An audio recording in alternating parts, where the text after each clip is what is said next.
Dea OnlyFans ditangkap Polda Metro Jaya di Kota Malang, Jawa Timur pada Kamis, tanggal 24 Maret tahun 2022. Direktur Reserse Kriminal Khusus Kombes Pol Auliansyah Lubis, mengatakan penangkapan dilakukan pada malam hari. Kami baru saja mengamankan seseorang atau yang pernah dengar sering lihat Dea OnlyFans di Malang, ujar Auliansyah dikutip dari Tribun Selop pada Jumat, tanggal 25 Maret tahun 2022. Auliansyah menyebut, saat ini Dea tengah dalam perjalanan menuju Jakarta untuk dilakukan pemeriksaan terkait konten pornografi. Tadi malam yang bersangkutan baru saja kami amankan di Malang dan dalam perjalanan ke Jakarta, imbuhnya.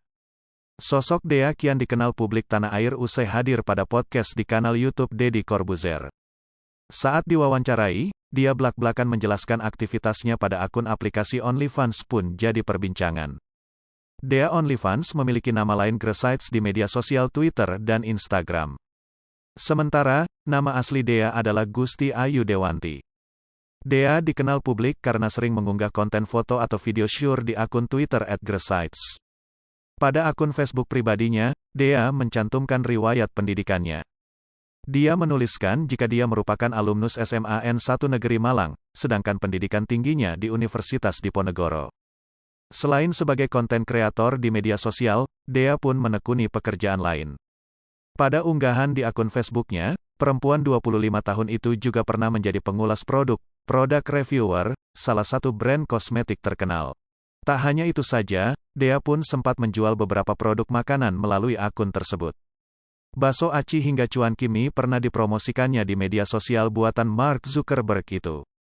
Dea tak hanya terkenal karena aksinya yang berani mengunggah konten seksinya di media sosial, rupanya perempuan asal Malang ini sempat berselisih dengan salah satu pengguna Twitter.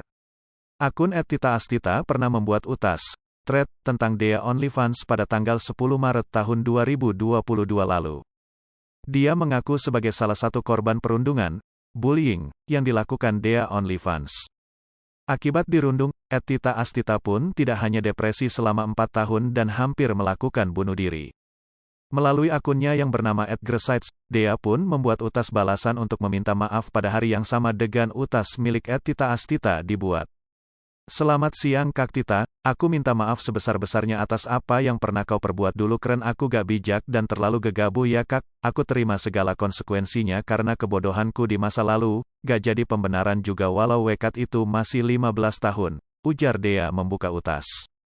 Hai pemirsa Sri Popo TV, jangan lupa komen, like, dan subscribe, serta tonton